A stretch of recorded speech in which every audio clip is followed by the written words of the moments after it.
in the studio. I'm going to talk my right now. We back, man. We are back home. We back home. Feels like home. Look. We are back. I got cameras. We got lights.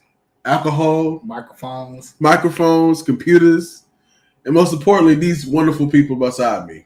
What's up, y'all? What's up? Under construction is back in effect. Guys, how does this feel? Let the man who owns the home answer that. Nah, man, it feels good to actually have people back in my crib after like a year quarantining. So I want everyone also to excuse any technical issues because we weren't doing StreamYard back last year. Yeah. The method was a lot different in the way that we recorded and released our content. So we're still working because we wanted to make sure you guys were still part of Under Construction. That fan interaction, like, I love that. Yeah, you can't beat it. Getting that every week. So we had to make sure that we could set it up to where you guys could still interact and we could still be in the studio. So we're still working out some technical kinks, but I think we're good. I think we're good. It'll be better, even better next week. So light skin number 2. Look, man, I've always told y'all I feel like we are better when we are actually physically in the same room. And I feel like we are going to show our fans that we are just that much more dope when we are in the studio, man. So I am way too happy to be back in the studio. Also, the podcast audio quality will be back. And that's where it was. And then there's that. We don't have to sound like we in the tunnel anymore, man. Exactly. So guys, I got a joke for you. I got a joke. Hear me out. Kyrie Irving, Jonathan Isaac, and Andrew Wiggins walking to the bar. Can they get in? In California, no. But but guys, man, look, the Carolina Panthers won Thursday night versus the Texans 24-9. CMC was out in the second quarter. Costly win, maybe? A costly win. Pyrrhic victory. Yeah. J.C. Horn, our stud rookie, is out, probably out for the year. Multiple broken bones in his foot. What did you guys think of the game, and how impressed were you with the defense? Most people picked the Panthers to win, and especially after the news came that Davis Mills was going to be starting. I mean, it was like, I actually felt nervous because I'm like, okay, we don't know this guy. Panthers got to win this by 50. Right. Right. However, in true Panthers fashion, they made it make it a little interesting. Made it interesting. A questionable fourth down call. I'm not going to call that. I won't call that call questionable. Was it just one call? Well, because we would do like the defense. You got to know your personnel, though. We don't have a personnel to run. That's true, but you play the odds. What was the worst that could happen? Because the defense, you got a rookie quarterback on his 1 yard line. Right. You're going to trust your defense, which Matt Rule has been trusting his defense. And he has no reason not to. And so, but really, it should have been 10-0 or 14-0 at that point, and it wasn't. And the Texans kind of hung around, and then McCaffrey got hurt in the second quarter, which it's funny because remember last week we were like, remember when the game was out of reach and McCaffrey running? He's like, maybe you should pull him out in the third quarter. Maybe that doesn't look like a good. Look, we're gonna talk more about McCaffrey later. Yeah. But the biggest thing that stuck out to me is after McCaffrey went down, the offense looked a little shaky. I mean, your guy's gone. Right. And they settled it down. Sam Darnold showed a little bit of grit. Still had some Sam Darnold issues. The fumbles were, he put the ball on the ground, but at the same time, the O-line sucks. But he manned up, and he led some good marches down the field, and the Panthers were able to put the game away. I thought Darnold showed some grit that game. Yeah. I think. And it's not like he was like dinking and dunking. Guy had 300 yards. Isn't that refreshing to see? Isn't that refreshing to see? Hey, man, look. Hold up. You know what's weird about that? On the season, Sam Darnold is averaging 8.3 air yards per attempt. Most in his career. He averaged a little less than 6 in New York. Teddy Bridgewater is averaging 8.5. That's a whole yard and a half more than he averaged here at Carolina. So, never mind. What? Do they have better weapons? Well, now Darnold has the same weapons Teddy had. Look, man, we look. Let's. I'll just say. So I thought Sam Darnold did really well. The defense, I thought, outplayed Phil Snow's play calling. You don't let Davis Mills throw to Brandon Cooks 4 or 5 times in a row. I am glad you said that, sir. Because that's the exact point I wanted to make about this defense. I understand what they were trying to do. Right. You stack the box and you say, we're going to make this rookie beat us. Which he did for one quarter. He did. The pressure didn't seem to rattle him at all, which was kind of surprising. That long neck, you can see everything. Right, yeah. You can see everything on the field. You probably can see the Dallas with that neck. But anyway, man, if there was one critique I had of Phil Snow the entire game, it was the fact that he stopped putting pressure on Davis Mills. When Davis Mills led that one very productive drive that ended up in them scoring a touchdown, it's like, where is the pressure? Why are we sitting back in zone coverage? Now, granted, I think this was before J.C. Horn went out with the injury. Yeah. So it's just like, why are we sitting back in cover 2 and 3 and letting this guy pick us apart, man? Do what's been working the entire game. I'm going to need a shower after I say this, but me and Michael Irvin agreed on something. Michael Irvin at halftime was saying, you're blitzing the guy 48% of the time. Why are you stopping doing that now? You know what I mean? So, and then, third quarter comes around, man, and we go right back to the same type of play calling, defensive play calling we were doing the first half, and you see the results, man. We were, all three of us were privately chatting. We were sending text messages, and we were just saying, like, with a young rookie quarterback like that, man, you can't make him feel comfortable. No. He was way too comfortable in that second quarter, man. But he settled down in that drive, and that momentum shift was very real. But I'm thankful there was a halftime. But aside from that, man, the defense still looks pretty damn legit, man. I'm still very impressed about this defense, man. And I actually have a hot take type of question I want to pose, man. Hassan Reddick, is he better at getting to the quarterback than Brian Burns is this season? Because somebody asked that. I just thought it was a good question. I'm going to answer that right now. I think he's better right now because the attention is on Burns. Yes. And you can't just tee off on Hassan like that because you have Burns, you have big boy number 95 in the middle too. So he has more one-on-one and he's winning those battles. Also, he's got a year. He's a couple years. 2 more years more than Brian Burns. Mm-hmm. That's a lifetime in NFL. Average career is only 3 seasons. Right. So he's got a little more experience.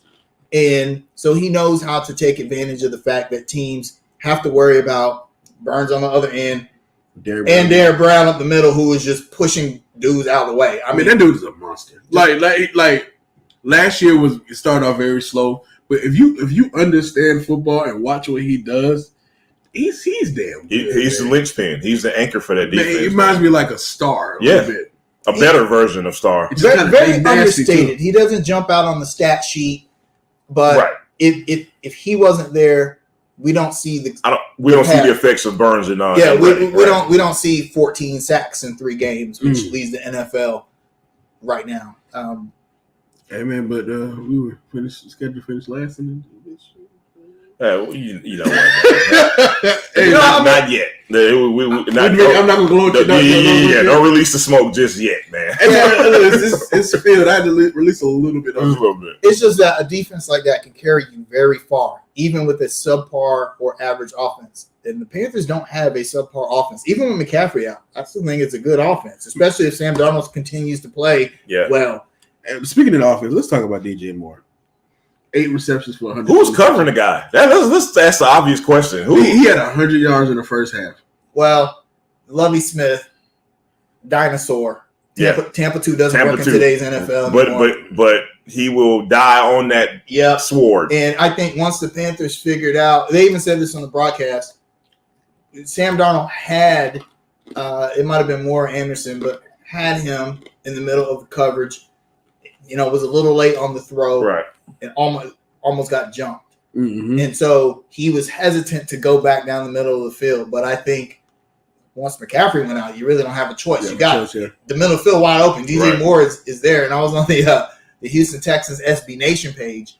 And they were like, why are we letting DJ Moore run open down the middle of the field? Because your D coordinator wasn't guarding the middle of the field. There's nobody in the middle of the field. But you know what's interesting about that? Like very, very early in the game, man, Darnold was kind of struggling with those looks. He was kind of struggling just a tad bit. And it was very early in that game, man. You noticed like even some throws that he completed, there were some very, very tight windows he had to throw to. The Tampa 2 is sneaky because you think the middle of the field is open. You might have a linebacker drop back. And that's really with the Tampa 2, that's the point. The linebacker, the middle linebacker, is kind of the third defender. What the extra safety would be in a cover 3, except he's playing close to the line of scrimmage. So you can't be like, oh, the middle field wide open. I'm just keep going there. You might mess up, and I think you got to use some discernment. Exactly. You gotta keep yourself honest with that. So I think Donald was a little hesitant to go to the middle of the field. But when you got DJ Moore running free, and like I said, some of those windows were tight. Moore made some incredible catches. Yeah, and Darnold made some good throws. Oh, yeah, definitely. I hate that he missed DJ on that. I was going to mention that. There was one where DJ was wide open. That's just a little bit. But that, I think, that's kind of my O-line's fault. Yeah. And guys, I want you guys to kind of speak to when CMC went out the game and the struggles that they had offensively for the rest of that second quarter. Well, you know, when we were talking to each other during the game, and I mentioned to y'all, like I saw some heads hanging, man. Like the body language just looked bad at first, man. And that's where I got to give Sam Darnold a lot of credit. Like I don't know, you know, we're not on the sidelines, obviously, man. So I don't know if he was like a rah-rah type of guy on the sidelines, whatever.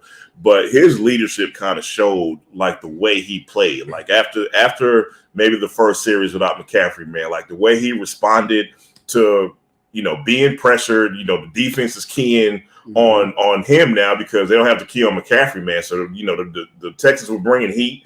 You know, this guy was poised in the pocket, man. He had some runs out of the pocket. He made some good throws on the run. So the way he responded, not only to McCaffrey just being out in the mental aspect, but it showed on the field, man. And he showed some big time guts that game, and I was very impressed by it. Yeah, I think we talked about this a little before we went on air, but CMC allows you to cheat on offense. Right. He's gone. You can't cheat anymore. Now you got to play straight up football. Yeah. And I think the Panthers just had a little bit of an adjustment period in which they had to say, oh, crap, we just got to line up, you know, our guys against theirs. We don't have anyone we can put out at wide, you know, or in the slot and make the defense wonder if we're going to him. Like we said before, there's no way the Panthers run a read option for a touchdown. If McCaffrey's not in the game. And you guys saw everybody on the Texans. They went that way. They knew. Yeah. CMC was getting that ball and Darnold just walked it in. So you can't do that anymore with him out of the game. And it just took an adjustment period. And I'll say this, you know, Darnold delivered. He led the team down the field, and they scored 2 more touchdowns and really kind of put the game away at that point. So that's very encouraging to me, knowing that, you know, we're about to get into the meat of our schedule without CMC. Whereas last season, after CMC went down, the offense was vanilla. It was the same as it ever was. And you know, these first 3 games I'm watching Sam Darnold, and I'm like, okay, was it really Teddy, or was it the fact that Teddy didn't have CMC? That makes a huge difference. But we're about to see now, right? We're about to see now. And I this statement is kind of, I guess, it's going to be the theme going forward, because Cam Irvin was asked about, you know, McCaffrey's injury. He said, "Hey, man, we're the Carolina Panthers. We're not the Carolina Christian McCaffreys." So I love that quote. How else would you want him to answer that? You know what I'm saying? Speaking to Cam Irvin, can he have some accountability for the offensive line? He should. I mean, because that was a porous. So that was pretty bad. But here's the thing: the Panthers went all in on defense. As our man Jared is saying, let's talk about this. Jared, we are going to talk about this. Panthers went all in on defense. What else could we do? I think the Panthers knew there would be a deficiency at the offensive line. Can I ask you a question? If you have to decide whether you're going to offer Sam Darnold a contract extension after this year. How could you effectively evaluate him with a bad offensive line? Well, I'm going to answer that from my perspective. And of course, it's game 3, okay? We don't want to jump the gun too much. But if I had to evaluate Sam Darnold on this offensive line in 3 weeks, he'd get an A+. Because look at the way he's responding to a bad O-line. I just talked about this past game, and not to mention the fact, you got Elfline out and you got other injuries along the offensive line. He's still putting up 300-yard games, man. So at this point, at least, if I'm evaluating, you pay that man right now, man. And like what Kaiser is saying, that safety valve is now gone. Teams are going to game plan now for the full game plan. So what we're saying is, here comes the test. The test is coming. The test is coming. And the test is in Dallas, Texas this week coming up. Fortunately, the Panthers have a mini bye. We got more time to prepare. Got 10 days to prepare for the game. 10 days to prepare. Yep. So you know that Dallas is going to play you straight up. They're not going to have to account for Christian McCaffrey. The Dallas defense is good. No, it's not. No, yeah. I think they're good, man. They're better than they were last season. I'll say that. I think they're good. They were almost historically bad the past 2 seasons, but they're better than they were this season, and they're good enough, I think, to where they can put some pressure on Sam Darnold because our O-line is not that good. Right. They're weak on the back end like we are, and I think that's what's going to hurt them defensively because you can't put all your attention on DJ Moore because you certainly don't want to leave Robbie Anderson open. And Darnold has shown that he has a propensity to go away from those guys. Guys like Tremble, Zylstra, those guys, Terrence Marshall, those guys will catch balls if you throw them to them. And right. Sam Darnold has showed that if you open, I'm going to throw you the ball. A lot of people are like, man, why don't he get Robbie Anderson involved? Well, Robbie Anderson wasn't open. The Texans did not want Robbie Anderson to blow the top off the defense. Right. So they would shade that Tampa coverage over to his side of the field. It just wasn't there. But DJ Moore wide open. Yeah. Guarantee next week, if Robbie Anderson's open, that's who's going to get the ball. Going to get the ball. If DJ Moore and Robbie Anderson are covered, you're going to see Marshall or Zylstra or Arnold. Tribble you're going to see those guys. See, you're speaking to a point I was going to make because, before the season, Kaz, you made mention of ESPN article saying we were ranked 7th in the amount of offensive weapons we have or something like that, man. Not only is this going to be a test for Sam Darnold in the offense, but this is going to be a test for Joe Brady. And let me explain what I mean by that. So you mean the prodigal son that has the prodigal son, the one who's going to get a job before Eric Bieniemy with the nice fade? Sorry, I'm sorry. I didn't know who his barber is, bro. that shape of it's immaculate, man. Him and JB go to the same barber. They got to have a contest. I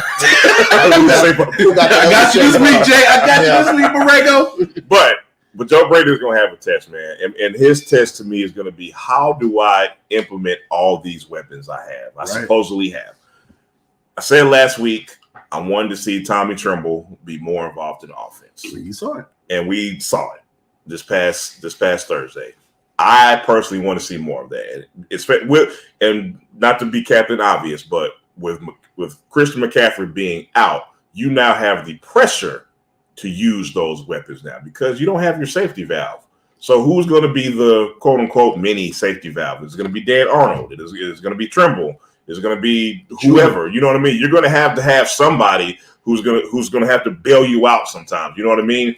I don't know if Chuba Hubbard is ready for that because he's left a lot to be desired as far as catching the ball out the backfield. Good point. It's early. I don't want to jump the gun, but I just haven't seen enough to say, Chuba's ready to kind of – I don't know about that yet. So use these other weapons that you have at your disposal and see what happens. What about you guys? Yeah, this is going to be on Joe Brady. You got to come up with a different scheme now. Yeah. I don't think he did a good job of that last season. It's preseason, but not that we see a lot in preseason anyway, but we still was just kind of question you know what I mean? To his defense, preseason is very vanilla. You run with the standard plays. I think sometimes, though, coordinators, when they have a special talent on offense, instead of being creative, they just allow that talent to do what they do. Yeah. I mean, that like how hard is it to design a play and say, hey, Christian, go into space. Exactly, yeah. Right. I think make it happen. I hate to bring up an ex-Panther, but look at the difference in Cam Newton when Rob Chudzinski was our offense coordinator. It's night and day. Night and day. It was like after Chudzinski left, it was like, you know what? No one can stop Cam, so dude, just run the ball. That was or hey, don't run the ball. We don't want you to get hurt. So just do some Cam Newton stuff. That was the offense all those years. Run, and boy, run. Yeah, exactly. And it was kind of the same thing with CMC. Like, you know, just do some Christian McCaffrey stuff. We're good. He's one of these. Instead of being creative with Christian McCaffrey, I mean, the most creative thing you did was you ran the zone read. This is going to really, really force Joe Brady. Okay, now you got to be creative because you don't have Christian McCaffrey, so you can't be lazy with the play call. Speaking of CMC, he's out for a few weeks. Horn is out, presumably for the season, with multiple foot injuries, which is sad in itself. Yeah. Which injury hurts most to the team, in your opinion? So, my answer may shock some people, but I just told y'all off air, I am probably more concerned with J.C. Horn being than Christian McCaffrey. Yeah, a rookie? A rookie. Yeah. Not the great almighty Christian McCaffrey, but what I'm getting at is, you know, I think we're a bit more thin in the secondary now, and I think Horn was way more important to the defense than people are kind of giving attention to. Man, I want to throw out a stat. In 10 quarters of football that J.C. Horn played, he has allowed 18 yards in 10 quarters of play. Damn. You don't think that D line is not benefiting from J.C. Horn's coverage? Like, again, thinking this is a little more important than people are giving credence to, man. Christian McCaffrey, just like we just talked about, there's other weapons that you could at least depend on. We got Anderson, we got Moore, we got Dan Arnold. We got all these opportunities to not be better, but to at least give them touches. Give them some touches. The secondary, not so much, man. So you don't believe in AJ Boye? We don't know. This is his first game back in how long? So what if I were to tell you that the Panthers made a call today? I think it was a good call. I think it was a good call. Tell us who they called. They called Mr. Richard Sherman. I think it's a great call. I mean, do you think he still has enough left in the tank? He has enough left to be on this roster. Yes. He has enough left to be. He played nickel. Exactly. He played nickel and cover 3 just fine. That's what he's done. Not played nickel, but he's played in aggressive zone defenses his entire career. I don't see a downside to it. It's not like he's gonna eat up cap space. Panthers have the second most cap space in the league, and he's not gonna command a big contract. Anyway, not gonna command a big contract. He wants to play, and also he's gonna bring a little bit of dog. You stole my point. Yeah. We know he's a little crazy. Exactly. He's gonna bring something that I'm sorry. As aggressive as our defense is, who is that dog on our defense? We don't really have Well, they said J.C. Horn was, but he's not there. So. I mean, I can see the benefit being that leadership, championship experience, played in big games. We have the youngest defense in the league. You bring in a guy like Richard Sherman to teach these guys. It's kind of like Tony Parker in the Hornets. Tony Parker, or we saw this before when Peanut Tillman came to. I mean, now let me ask you a question: was it Peanut that Super Bowl year? That was the year we went to the Super Bowl. Sure and now he got injured before, he was unable to play in the Super Bowl, which really crushed me. Yeah, I was so upset because that guy deserved to play. He deserved to play in the Super Bowl, and in what he brought to the team, I think some of that still lingers today. Right. So Richard Sherman could do that same thing, and I think AJ Bouye will end up being decent. He'll be very, very solid. It's just that this is his first week back. He's coming off of an injury. Who knows how effective he's going to be against Dallas? Let me tell you what's going to aid him. That pass rush is going to aid him getting reacclimated and playing again. Question for you guys. Going forward, do you think we need to kind of reevaluate the touches CMC has throughout the rest of the year and just like you said, kind of spread the ball more. 30 touches is a lot. So I don't want to see. So now the discussion. See, I didn't mean to put you on the spot. No. The discussion with national media all week has been now is CMC injury prone. Remember, he played the first 3 seasons Fine. without missing a game, Yeah. and now suddenly it's the ankle, the shoulder, the hamstring. I don't think that he's injury prone. It's just that the Panthers use the hell out of him. And let's put proper context where it needs to be. Okay, the Panthers played a Thursday night game right after they played a Sunday night game. Yeah. I mean, Real quick though, I do want to say NFL. You got the hell with Thursday night. You gotta get rid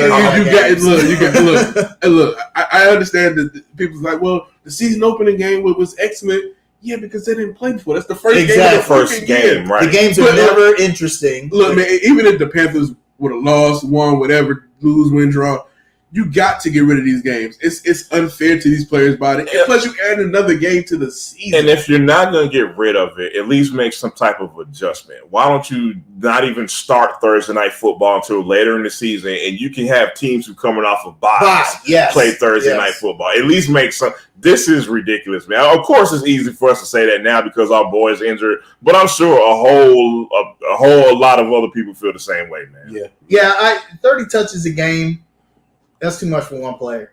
I don't even think Derrick Henry could do 30 touches a game. But not only that, but we have people complaining about Anderson not getting enough targets. You get what I'm saying? He had 1 catch, 8 yards. Right. That's what I'm saying. And then you got Dan Arnold, you got Trimble. We just made mention of all these weapons that are not being as involved in offense as we would like to. I see the Panthers' dilemma, though. It's hard when you got Christian McCaffrey. And especially on passing plays, he makes some incredible catches for a running back. It sure does, man. Yeah, he's different. Like I kind of feel like he could be a wideout. He could be like Smitty, slot receiver. Yeah, I've called him the white Marshall Faulk. Yeah, I mean, so I could see why the Panthers just want to ride like they did with Cam. Man, we just gonna ride this train till the wheels fall. The wheels are falling off. I think when CMC comes back, I don't think the injury is as serious as it seems. They're being precautionary. Exactly. Yeah. I think they're like, okay. Especially with a hamstring. You got to be precautionary with a hamstring, man. I think he come back too quick. I think he wanted to come back in the game. That's why he was in the tent so long. And they were like, no. We can beat the Texans without you. Yeah. All right. I'm going to be the bad guy. No. Not yet? Okay. All right. I'm going to read some numbers to you. Common theme here.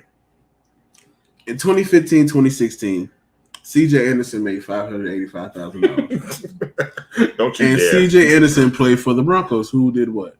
Won the Super Bowl. LeGarrette Blount the next year made $760,000. He played for the Patriots, who did what? Won the Super Bowl. The next year, LeGarrette Blount went to the Eagles and made $900,000. What did the Eagles do that year? Win the Super Bowl. Sonny Michel made $480,000 in 2018-19. He played for the Patriots, and what did they do? Super Bowl. In the following year, Damian Williams made $1.05 million. Who? Damian Williams started running back for the Kansas City Chiefs. What did they do that year? Well, put an asterisk by that one, buddy. You get a star by that one. Okay, well, I see the point. Because they have a total cheat code at quarterback, I'm buddy. going to say this. Well, last year. So, but last year, so here's the thing. Vince Doppelganger was the running back. Bought off waivers, minimum contract. Here's the thing. You don't. Here's the context with that. All those teams had one of two things: either a Hall of Fame quarterback, good defense, or a top 3 defense. Wait. One of those. So yeah, if you have one of those two, then you could get rid of anybody. If you have Tom Brady, you could put me and Rodney at running back. Who's starting wide receiver for the Eagles team that won the Super Bowl? Who knows? They did not have a great defense that year. My point is, so what are you saying? That was a fluke? Hey, had they been back? They had. Had they been back to the playoff? I Okay, no, hold on. I want all the smoke. Nick Foles was hot that year. That's what I'm saying. Like that season. So what we're saying essentially is that the Panthers can afford to get rid of CMC because Sam Darnold is a Hall of Fame quarterback and we have a top no. defense. Listen. You said either or. Look, do you think the Carolina Panthers defense is good enough to where we can where Chuba Hubbard can start and we win a Super Bowl? I'm going to say this. If we had a better offensive line, yes. But it's the offensive line. Like, you're not going to sit here and tell me Peyton Manning was elite that Super Bowl. He had a noodle arm. Like, the PEDs wore off at that point. Dog, though, but that defense was a start. Historically good. Right. That's what I'm saying. Like, but he had a solid offensive line. He was handing C.J. Anderson the ball. He made those 5-yard throws. We have none of that. You have none of that. Not DJ Moore, man. We got Brian Burns, Son Reddick. See, that's it. But see, Jeremy Chin. That's the conundrum with CMC. Make a trade or two. We right there. If you have him, then you might be missing on something else. That's what Rodney's saying. Because we have CMC, that's why we don't have a good offensive line. I have a counter argument to your argument. Hey man, look, trade CMC for a first round pick. Listen, but I have a counter argument to your argument. Drafting two linemen. Good. So do you remember the greatest show on turf? Yep. Are they the greatest show on turf without Marshall Faulk? Nope. Not even close. Do they win any Super Bowls? Hear me. Do they win any Super Bowls without Marshall Faulk? How many? And I hate to bring up this team, but how many Super Bowls did the Cowboys win without Emmitt Smith? 0. Troy Aikman is overrated. Oh wow! No, I agree. Which kind of proves the point. That was so overrated. That was Emmitt Smith. Emmitt Smith was the reason. And that offensive line. I'm about to say that's a story. But still, that I understand that was maybe the best offensive line ever. But I don't want to diminish Emmitt Smith. Right. I mean, the guy was a phenomenal running back. I'm just saying that a phenomenal running back can get you where you need to be.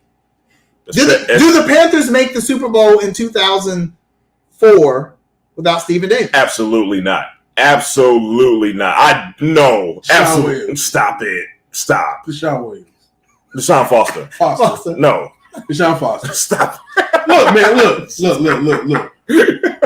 You had a very good defense. You had a Hall of Fame type wide receiver in Steve Smith, and you have a borderline type guy, Masin Muhammad, and then Delon was right, yeah, above average. Right. I mean, if you had a solid offensive line, and you put another running back there who's a bruiser, not named Stephen Davis, 1-2 punch, I think you could still make it to the Super Bowl that year. I don't see Stephen Davis was let go from Washington for a reason. Listen, man, but he came here and had 1,300 yards. Right. Jake Delhomme was solid, but he ain't carrying no Panthers without that running game, man. You come on now. Okay, so here's the thing: a running game is important. You have to have a running game, and I understand the point that you do not have to spend $10 million, $12 million a year. $16 million. That's a lot of money for a running man. Look. $16 million, and bruh, in the past 2 years since they kicked in, has played 5 games. But here's the thing: if he doesn't get 30 touches a game, you know what people will say? We're not using them enough. Man, we pay this dude $16 million. We ain't even using them, man. So you see the conundrum here, sir? Plus, Christian McCaffrey is not just a running back. He's a game changer. He's a complete game changer. Listen, hear me out.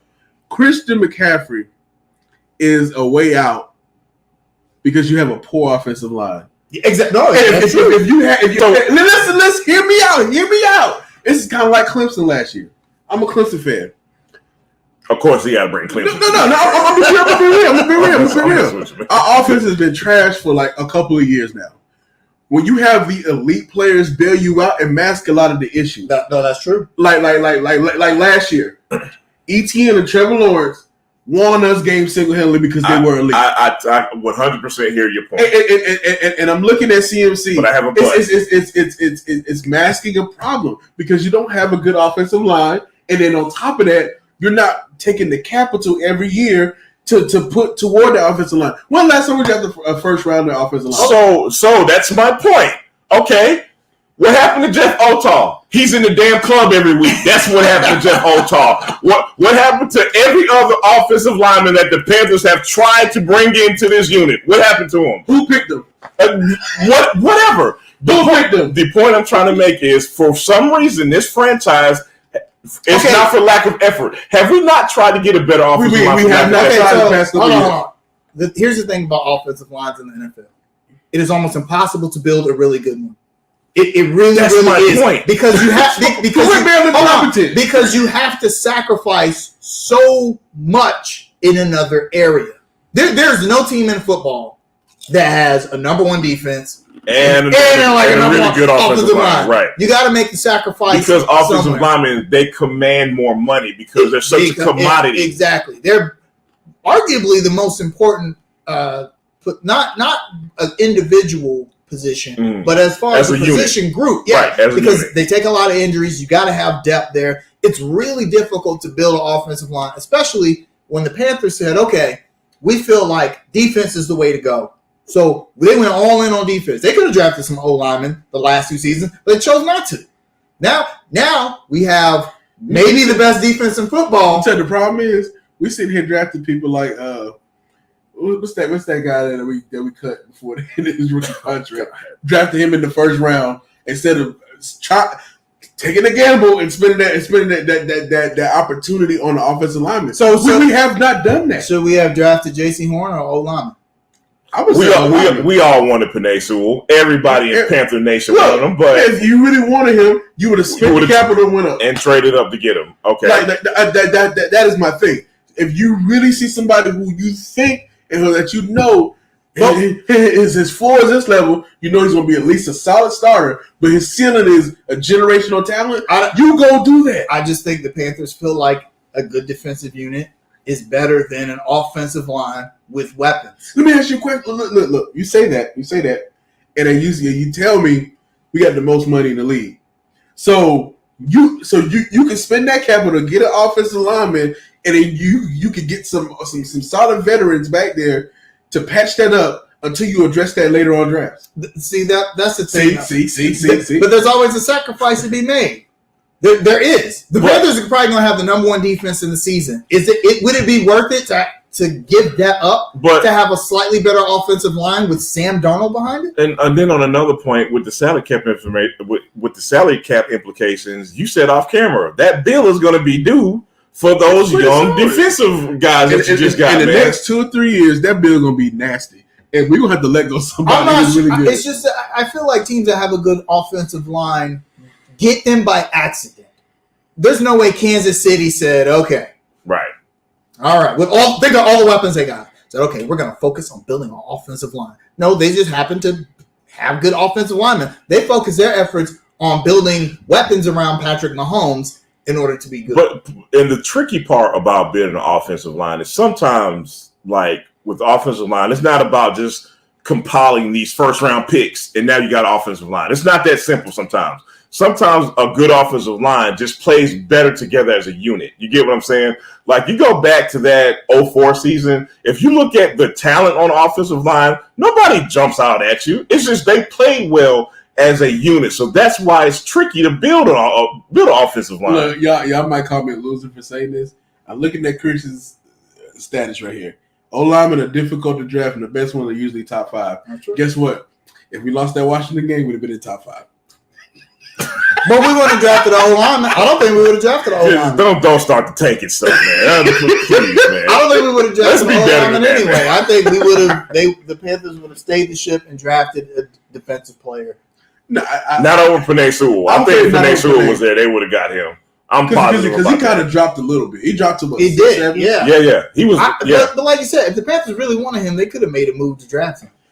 I mean, we'll never know, man. We'll never know how high he was on that board and if he was over JC Horn on that board. We'll never know that. Okay, let's move. Let's move on. Let's move on because we're gonna keep going. Picks for next week. Wait, hold on, guys. We don't want to talk about Smitty possibly being in the Okay, picks next week. Real quick about Smitty. That's another conversation. I said off air, I actually don't think the Panthers will win next week against Dallas, but I will never, ever pick the Cowboys to beat the Panthers. So 17-10 Carolina. Rodney? Skip. No. We don't allow that. No, we don't allow that on the show. Here, no. yeah. Go ahead. Tell them what you told us. Go ahead, man. 24-20 Dallas. Y'all know me. Y'all know. Look, you talk too much. Listen, I talk too much. And if you lose, and if we lose, you need to deactivate for like at least 2-3 days. I agree with all that. I talk too much. I'm the biggest asshole when it comes to the Dallas Cowboys. There's no team I hate in the world more than the Dallas Cowboys. I cannot bring myself to be objective and tell you an objective score. I cannot. It is not my DNA to do that. Okay? I will just acknowledge that the Dallas Cowboys are a better team than they were last year. I will just at least give them that. I cannot pick them to win. It's just I can't. So Jamal, being a fan and maybe not being the most objective person right now, is going to pick the Panthers to win 20-13. Okay. I think I will say this. I think it'll be a low scoring affair. I don't think that defense, nobody's going over 24 points. Yeah, I think even 24. I think it might be a little lofty. I don't think Dak Prescott's going to go crazy. He's going to be under too much pressure. He's going to make some big plays, and the Cowboys are going to take advantage of Carolina's aggressiveness. But he's going to see the ground a few times. He's going to see some ghosts. I think the Panthers keep it close. Realistically, though, I think without CMC and JC Horn, it's just we're going to fall just short. Plus, we're playing in Dallas. Plus the refs. I don't want to talk about the refs last week, but Lord. Don't get me started. I never complain about NFL refs because I just feel like they're all incompetent anyway. But that was kind of bad. Like even people in the Houston Texans SB Nation page was like, "Damn, we can't right. Damn, I'll take it." I didn't see that, but it's okay. So look, man. Look, I love Steve Smith. I think he's an excellent guy in the community, excellent wide receiver, excellent career.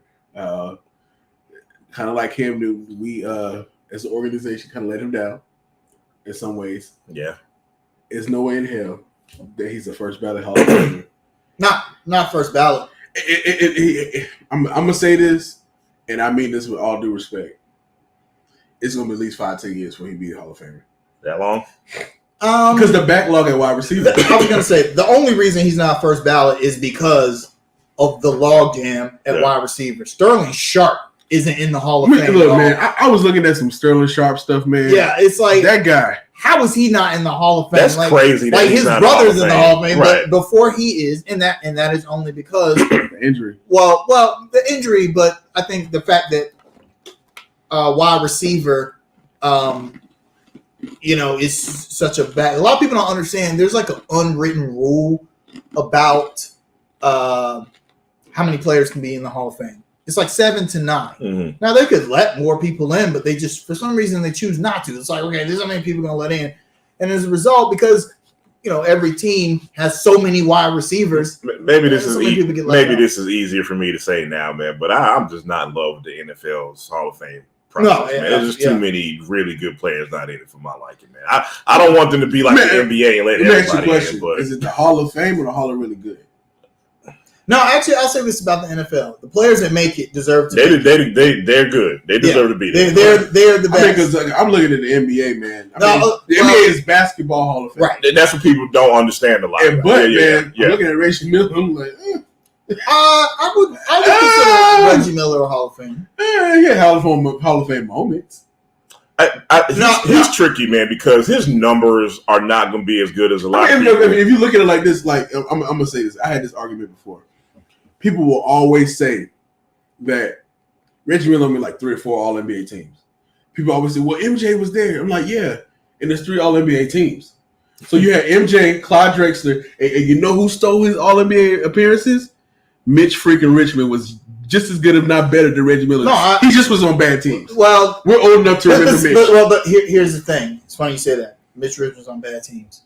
Reggie Miller was on good teams because Reggie Miller was on those teams. That's an argument that can be made. Reggie Miller, who was the best player on those Indiana teams that used to go toe-to-toe with the Knicks? And not only that, man, but used to get like the most critical shots. Though. Yeah. Like that's Davis brothers, Rick Smith, Jalen Rose. Those guys are good, but they were not better than Reggie Miller. And you got Mark Jackson, top 10 all-time steals, assists. I hear you. But in the fourth quarter, who you giving the damn ball to? Who you giving the ball to? Who you giving the ball to? That matters. You need 9 points in 4 seconds. Right. Who you giving the ball to? There's only one guy. I don't know. I understand that the basketball hall. I really feel like the NBA should do their own Hall of Fame, and then retroactively take some people, and then put them in their own Hall of Fame. Yeah, because people get mad when Tony Kukoc makes the Hall of Fame. It's like, no, guys, it's the basketball Hall of Fame. Objectively, Tony Kukoc was a really before he came to the NBA. No, he was the best player in Europe. Yeah, hands down. Yeah, so that's why he's in the Hall of Fame. So speaking on basketball, 4 players from the Hornets. Oh boy, that's impossible. What do you mean? That's the Hornets? No. So it was Terry Rozier, LaMelo Ball. Who's the other one? Miles Bridges. He missed almost 50, 40, 90. Hey, who's the no? Miles Bridges must be a mistake because people in the Hornets group, they told me this, and I respect the opinions. I respect the opinions of the fans in the Hornets group, but they told me Miles Bridges wasn't that good. The 50, 40, 90, the almost 50, 40, 90 guy. They said it doesn't matter because that's JB's fault because he didn't tell Miles that he needed to make 4 more free throws to make 90%. Any coach would know. Hey, man, look, I'm about to complain because y'all bullying. Oh, I'm sorry. Who was the other guy? The Christian McCaffrey of the Hornets. So the white guy nobody likes. He gets paid too much money. Too much money. That guy, Gordon Hayward. Yeah, Gordon Hayward. Oh, okay, good. Gordon Hayward was in the top 50. That can't be right. That's not right. That's not true. Cannot be right, guys. That's a fake article. Do you guys know the exact numbers of each one of them? Yes. I don't. Off the top of my head, I don't. Rozier was 98. No. Miles Bridges was 98. Terry Rozier was 87. LaMelo Ball was 51. And Gordon Hayward was Gordon Hayward was 47. Wow. When is the last time we had this many players? By the way, LaMelo Ball there was only 2 rookies on the list. Anthony Edwards was the other one, and I think he was 78. Okay. Although people in the Hornets group also told me that Anthony Edwards was better than LaMelo Ball. Yeah. You know, I mean, it's crazy. Because the Timberwolves were lighting it up last year. Right, it's crazy. So ESPN clearly wrong because the Hornets fans said Miles Bridges wasn't that good. No, but can I say something? There is nobody on this roster that I want to be an All-Star more than Mr. Gordon Hayward. Oh my gosh! Yes, I said it. Yes, I said it. I said it today. I want everybody to eat crow on that one. I want Gordon Hayward to light it up. Sports fans have very short memories. The things we remember the most are the hurtful moments. Because I can still remember Mike Vick's knee. Gordon Hayward, get it? The gone. I still remember Mike Vick's knee touching a blade of grass on Sunday Night Football against the Panthers over years ago. I remember that. So we have short memories, and everyone seems to forget. Gordon Hayward was closing teams out. He was closing them out. Don't tell him nothing, man. Go ahead. Closing them out. Hornets 4 wins above 500 when Gordon Hayward played. 4th seed. I mean, what else? What else do you want? I get it. Hey man, look, he got injured. A funny narrative. He's injury prone. He's played more games in the past couple of years than Kawhi, LeBron, at least 1 or 2 other stars. Like I'm looking at these games played. Outside of that major injury, when he played that one game, this man is playing about 75-80% of the games each year. Like the narrative is just wild. Like it's just really wild. And look, man, here comes broken record time. I'm going to say this one more time, man. The injury that he sustained last season, man. I mean, I'm not trying to like blame COVID, but what I'm saying is we all know it was a very tricky type of season. He even alluded to the fact himself, like that season affected everybody's conditioning. If we take our lens off and we look at the scope of the NBA last season, not only Gordon Hayward, but there are a lot of other heavy minute guys that got hurt during that season. Okay, Jaylen Brown. He randomly came down on the guy's foot, dude. So he was cooking that game. It was in Indiana. He was cooking. My point is, it's not like his injury was like some type of chronic injury that we were always worried about. Kind of like Kemba's knees. You know what, man? You want to talk about? You want to talk about chronic stuff? You want to talk about injury prone? You know what? You know what? I was killed a long time ago when I said, "Hey, I don't know if I'll resign Kemba because of those knees." I got the receipts when I said this in 2016, and people were like, "What are you talking about? Nothing is wrong." I'm like, "Look, from experience, when you get older, your knees don't get better; they get worse. They get worse. And if you're having cleanup procedures in the offseason, every offseason, that's not good." And going back to Gordon Hayward, y'all remember when Mitch Kupchak was asked about Gordon Hayward? He said, "I 100% guarantee he'll come into the season healthy," and I was looking like, how's the general manager guaranteeing that a player is going to come back, healthy? Like, that just sounded kind of weird to me. You know what I mean? So I say that to say, like, maybe Mitch just had faith that he's working his tail off to come back 100% healthy, man. Like, I kind of feel like Gordon Hayward felt the heat that the fans were. You know what I mean? He didn't come into last season healthy. Right. He had the broken hand. Right.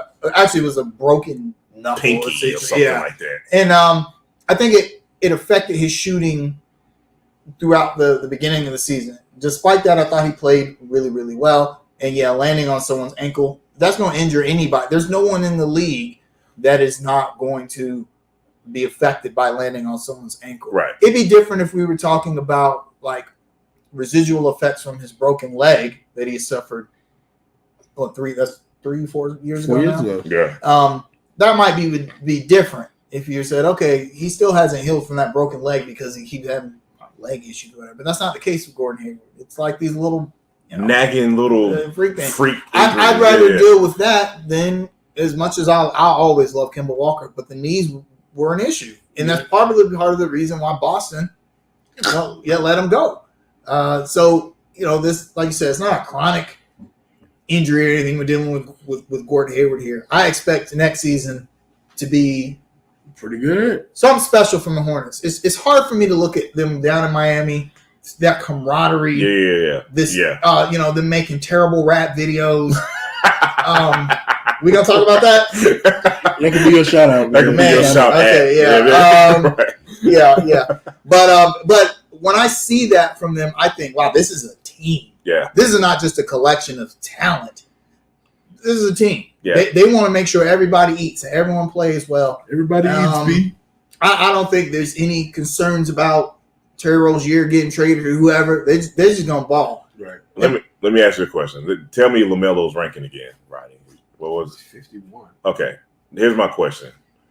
Do you think that was a bit of foreshadowing by ESPN? Do you think they ranked him according to last season? I think it's progression based too, because that's pretty high. Yeah, that's pretty high. Right? Okay, so he was good. It's the Ben Simmons effect, and here's the thing: I think LaMelo Ball will be far better player than Ben Simmons is. Ben Simmons has been in the league 5 years. He's the same player he was as a rookie. What's happening there? Yeah. But his rookie season, Ben Simmons, everyone was like, "Wow, look at this guy. He could kind of do it. He can kind of do everything except shoot." But he was getting LeBron comparisons. Exactly. He was getting LeBron comparisons. I see the same thing with LaMelo Ball. Wow, look at this guy. He's about to be a walking triple-double here pretty soon. And I do think that's what they're saying. Are there really 49 other players better than – or that LaMelo Ball is better than? I don't know. That's why I say it's kind of foreshadowing. Just kind of like we think by the end of the season. I'm happy with the ranking. I'm ecstatic that 4 Charlotte Hornets are top 100 NBA players. Because in the past, because you did ask the question, man, have we ever seen this before? Hell no, we ain't seen it before. Kemba Walker was one of them, maybe, and outside of that, Kemba, Al Jefferson, maybe the last time. Maybe those right. That was the last time we had 2 top 100 players. Right, because boy, those Bobcat years. Miles Bridges, man. Hey man, look, man. I was told he wasn't good enough, so I'm just leave that alone. Well, those are people. You know what? I'm already. I was just told he wasn't. Hey, everyone's got their guy they pick on. I have my Hornets that I picked on over the years. Everybody has a fall guy, right? Gerald Henderson, Jeremy Lamb, Bismack Biyombo. I'm gonna pick a guy that I think is just. So I think everyone. Plus, with Miles Bridges, is kind of the Cody Zeller effect. The draft situation determines how people feel about you in your career. Yeah, absolutely. People would love Cody if he had been a 17th pick instead of a number 4 pick. People don't like Miles Bridges because they felt like we should have drafted Michael Porter Jr. or Shea Gilgeous-Alexander. Right. That's it. If those guys, Michael Porter Jr., who by the way might be traded this season, but which I don't know. No. What are you talking about? He's the best. What are you talking young guy.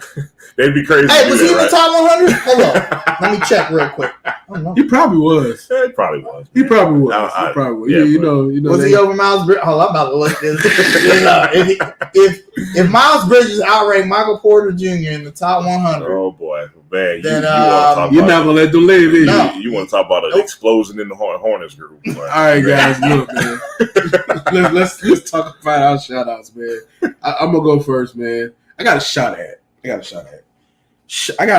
at the people who think Dabo was overrated and the Clemson run is over. It's not over. It's not overrated. And you kind of remember that loss against West Virginia? Yeah, I do. That was like 70-33. I vividly remember that.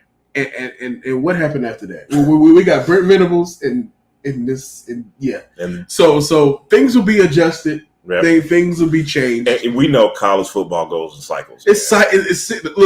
Look. We all know the top of that food chain is that dude down in Alabama. But Ronnie, I don't really watch college football anymore, so But go ahead, man. Go on your spiel. So Nick Saban is at the top of that food chain. Everybody else is there. I mean, Dabo's like under him. Right. I'm not even gonna make that comparison. But guess what? We'll be back. Trust me. Cousin? Y'all know how much I love Miles Bridges.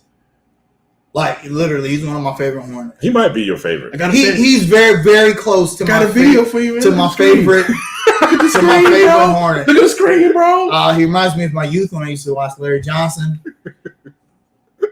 But there's a butt coming. Miles, I know you probably don't watch the show, but if you just happen to see this, bro, it's a recording studio in there. I can hook you up. Some beats, some good engineering. We know a lot of artists and studio engineers. Right. Don't do that. No, don't ever do that anymore. For those that haven't seen, Miles Bridges and Terry Rozier dropped a track called ESPN. Question: whose verse was worse, Miles or Terry? Terry was awful. Right? Terry got messed up by the audio mix. Hey, Miles has some bars. Yeah, Miles is okay. It was sprinkled in there somewhere.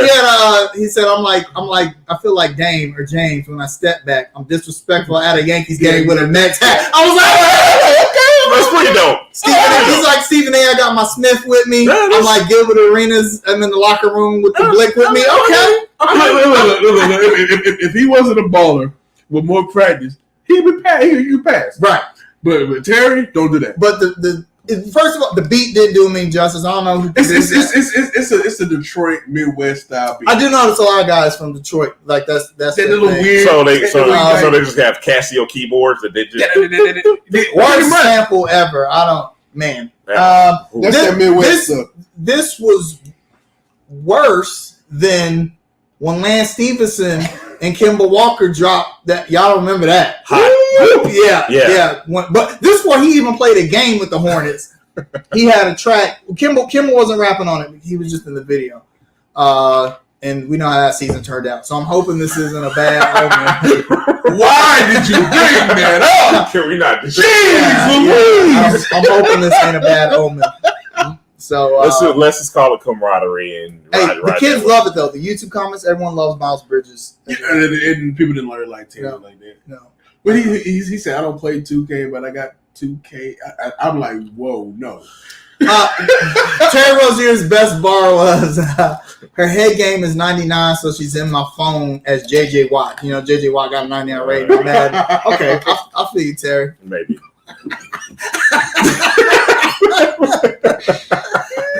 We got to get blackballed by the Hornets, Panthers, everybody.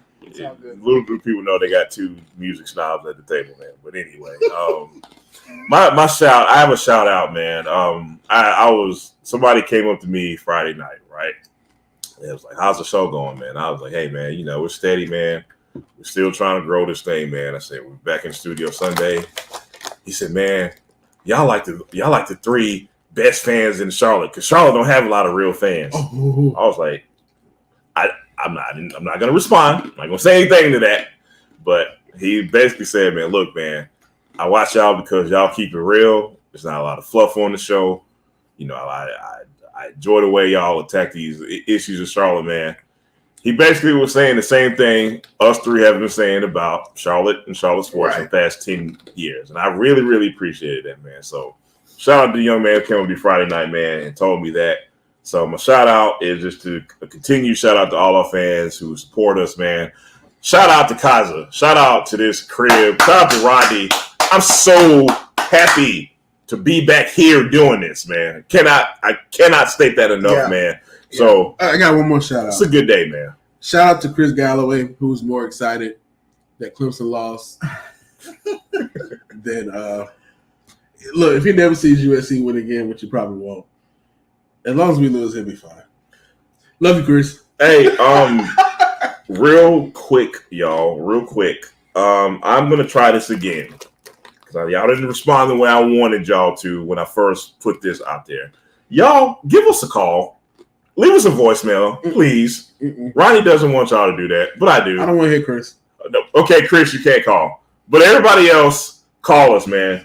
704-981-1747. Again, that is 704-981-1747.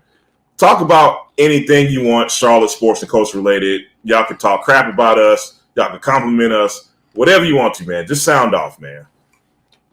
With that said, it's been a pleasure being back. The studio's open again. Fun show, man. We can be here, but y'all can't. Y'all can't come because we don't know what y'all got. Yeah. So if you want to be a guest on the show, we need 3 rapid PCR tests in 72 hours, and you have to come in with a hazmat suit. But thank you guys so much for watching Under Construction, man. Peace out. Have a good one. Peace, y'all.